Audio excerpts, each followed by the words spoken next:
जी। जय जय। आपके मुख पर बढ़ती हुई सूजन एवं कांति मन में भय उत्पन्न करती है। मेरे पिताश्री को भी यही रोग था। आप में लाडलीजू की वो सामर्थ्य है कि इस शरीर को इच्छानुसार धारण कर सकें। अपने लाखों भक्तों के हेतु एवं अन्य जीवों के उद्धार हेतु इस शरीर को धारण करे रखें। नहीं, अगर श्री जी को करवाना है तो ऐसे भी चला सकती है। अगर नहीं करवाना है तो देखो, एक दिन सबका शरीर पूरा होता है।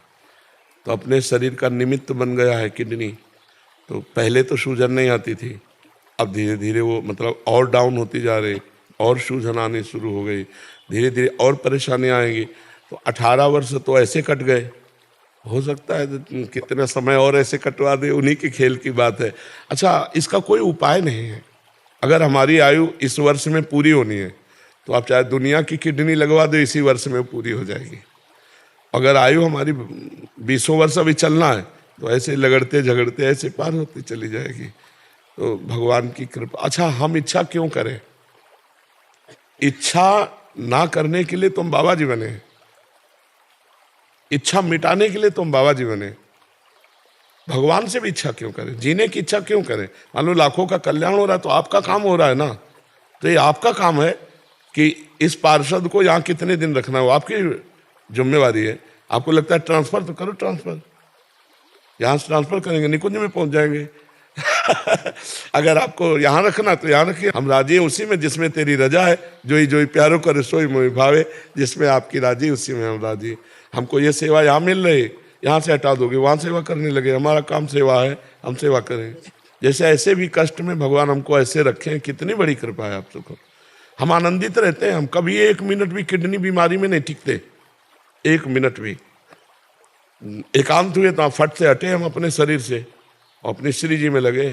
यहाँ है तो सत्संग में एकांतिक में बुद्धि लगी है, और जहाँ अलग हुए तो फट से श्री जी में लगा दिया, तो समय कट रहा है। अब शरीर की जो हालत है वो तो होगी ना, शरीर की हालत तो होगी। अब ये बीमारी है तो भोगना पड़ेगा। जी। रीना जी हरियाणा से। राधे राधे। महाराज जी आपके चरणों में कोटि कोटि प्रणाम। महाराज जी, आपने नए भारतवर्ष का निर्माण कर दिया है। आज हम नहीं, नए भारतवर्ष का नहीं, पुरानी जो भारत की पद्धति है ऋषियों वाली, जो सत्य सनातन मार्ग है, उसी की जूठन हम आप लोगों को सुनाते हैं। तो हम अपने स्वरूप को भूल गए, अपने कल्चर को भूल गए, अपनी रहनी को भूल गए हैं। वही रहनी हम आपको बता रहे हैं, उसी में सुख शांति है। कल एक बहन आई थी, वो रो रही थी, कहती हमारा पति दूसरी स्त्री को लाके ऐसा ऐसा, और हम हमसे बात नहीं करता। ये क्या है? ये हमारा भारतीय कल्चर थोड़ी, हमारे भारतीय ये रहनी थोड़ी है। ये जो अब चला है ना, ये बहुत गंदा गृहस्थी के लिए, बहुत गंदा है। बॉयफ्रेंड गर्लफ्रेंड, ये बहुत गंदा है। अब सोचो वो स्त्री जिसका ब्याह उसके साथ हो गया, वो देख रहे मेरा पति किसी और से ऐसा प्यार करता है, वो पूरे जीवन जलती रहेगी। कैसा मतलब समाज हमारा बिगड़ता चला जा रहा है। अगर वही प्रेम अपनी पत्नी से करे तो कितना बढ़िया समाज हो जाए। तो वही समाज की भावना को अपनी ऋषि परंपरा, जो गुरु परंपरा, जो हमारी सनातन परंपरा है, उसी का दर्शन कराते हैं कि आप लोग उसी में सुखी रहेंगे। तो हमें लगता है अगर धर्म से चला जाए तो हम सब सुखी रहेंगे। तो वही हम चर्चा शास्त्रों की, संतों की और अपनी अनुभूति की आपको सुनाते हैं। जो आप पकड़ लेते हैं तो आपका मंगल हो रहा है। देखो, आपको शांति मिल रही, आपको अच्छा लग रहा है। प्यार में सुख है, बेविचार में थोड़ी सुख है। जैसे आपसे प्यार है तो फिर उसमें सुख है। ये कौन सा प्यार है? आज इसके साथ फिर ब्रेकअप, कल उसके साथ फिर ब्रेकअप। ये बेविचार है, प्यार थोड़ी है। प्यार तो होता है कि एक को हमने स्वीकार कर लिया, क्योंकि भगवान की लीला ऐसी है।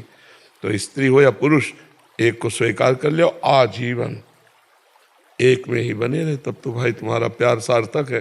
ये जो आजकल हम इस बात पे नहीं जाते कि प्यार ना करें, करें।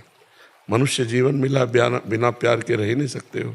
तो प्यार करो, लेकिन सोच समझ के, माता पिता के अनुकूल होकर, और एक से प्यार करो और आजीवन प्यार करो। तब तो प्यार। ये क्या ब्रेकअप क्या?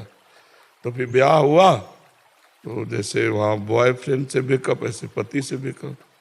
पति से ब्रेकअप को क्या कहते हैं अंग्रेजी में? डिवोर्स। हाँ, कितना गंदा जीवन यार। थोड़ा तो लज्जा आनी चाहिए, शर्म आनी चाहिए। ये अपनी भारतीय संस्कृति है। लोग इसको नहीं समझते हैं, तो उसी को हमारा प्रयास, हमारे भगवान की तरफ से प्रेरणा कि आप लोग सुधरो प्यार में। जैसे हम आपसे दोस्ती करें तो आपको देख के सुख मिलेगा। अब दोस्ती स्वार्थ रहित हो तब तो प्रेम हो, जब स्वार्थ है तो वासना है, प्रेम होता नहीं। और वासना में फिर दुर्गति ही होती है, मन बड़ा शांत हो जाता है, शरीर बड़ा शांत हो जाता है और हमारी पूरी जीवन की शैली बिगड़ जाती है। इसलिए वासना से हटो, उपासना में लगो, अधर्म से हटो, धर्म में लगो। ये अंधकार में खेल है, इसमें कभी तृप्ति नहीं हो सकती। सत्य से चलो तो तुम्हारी पूजा हो जाएगी, वो तुम्हारी पूजा, वही काम पूजा बन जाएगा। जैसे गृहस्थी में और आप अपने एक पत्नी से भाव रखते हैं और संतान उत्पन्न, वही भगवान की पूजा हो गई, वही धर्म हो गया। और उसी को दूसरे के प्रति करो तो अधर्म हो जाएगा। तो ये भगवान ने प्रेरणा करी और वही सब कर रहे हैं कि आप तक वो बात पहुंचती हो, आप मान जाते हैं, वो आपका मंगल होता है। जी महाराज जी, आप आज हम धन्य हैं कि हमारा जन्म आपके समय में हुआ। अगर आप नहीं होते तो हमें पता ही नहीं चलता कि भगवान होते भी हैं। मतलब गुरुदेव, इनका एक प्रश्न है कि अगर आत्मा को उसके कर्मों का दंड स्वर्ग नरक में मिल जाता है तो फिर दोबारा जन्म में उसके कर्मों का हिसाब क्यों भोगना पड़ता है? आपने कभी इसमें देखा है अपनी भारतीय कानून व्यवस्था में कि उसे 20 साल की सजा और 1 लाख का जुर्माना दिया जाता है, दिया जाता ना? तो ऐसे ही नरक की सजा और मृत्यु लोक में उसका जुर्माना, कर्म के अनुसार उसको एक जुर्माना भोगना पड़ता है और दंड मिलता है नरक में। स्पेशल दंड जो है वो नरक में उसको मिलता है। कुछ बचा खुचा जो जुर्माना है वो यहाँ मिलता है, यहाँ दंड पूरा नहीं मिलता है, पूरा दंड तो नरक में मिलता है। नरकों का वर्णन पढ़ो तो होश खराब हो जाएंगे कि कभी पाप नहीं करेंगे। ये जो शराब पीते हैं ना, गलाया हुआ लोहा उनको पिलाया जाता है। ऐसा नहीं कि आप यहाँ मनमानी आचरण कर सको, भेजे गए हो तो बिल्कुल आप भगवान की नज़र में हो, जो कर रहे हो भगवान देख रहे हैं, जो कर रहे हो उसका तुम्हें दंड अवश्य मिलेगा। एक महात्मा का चरित्र आता है महाभारत में, मांडव्य ऋषि का, कि वो बच्चे थे, तितली की गुदा में बम्बूल का कांटा छोड़ दिया तो उनकी गुदा में सूली डाल करके छोड़ दी गई थी। सूली का सजा, कांटे की सजा सूली से पूर्ण होती है, मतलब इतना बड़ा दंड होता है। तो हम लोग जो पाप कर रहे हैं उसका हमें दंड मिलेगा। जो नरक में मिलता है वो स्पेशल दंड है, और जो अब यहाँ जन्म लेकर मिलता है वो उसका वो जुर्माना समझ लीजिए। जैसे उसे कहा गया कि तुम्हें 10 साल की सजा, 2 लाख रुपया जुर्माना, तो सजा पूरी कर ली, जुर्माना नहीं दिया तो आप वही उसी जेल में रहेंगे। जब तक जुर्माना पूरा नहीं हो जाएगा तब तक तुम्हें उसी जेल में रहना पड़ेगा। कोढ़ हो गया, ये हो गया, वो बड़ी कष्टप्रद जीवन, वो सब पाप कर्म का फल होता है और सबको भोगना पड़ता है, बड़े बड़े महात्माओं को भोगना पड़ता है। आपकी किस्ती में बैठ गए अब तो आप जानो। हाँ, हम सब श्री जी के नाव में बैठे हैं, वही खेवैया हैं, वही पार करते हैं। बलराम जी वृंदावन से। राधे राधे महाराज जी, आपके चरणों में कोटि कोटि प्रणाम।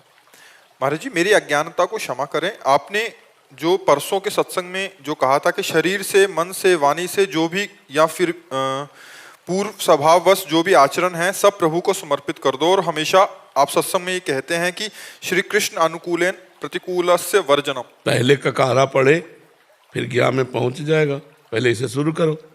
जो भी है सब प्रभु के लिए। तो अब तुम्हारी भावना बदलने लगी, यार प्रभु को समर्पित करके, यार गंदे कर्म भगवान को समर्पित करेंगे।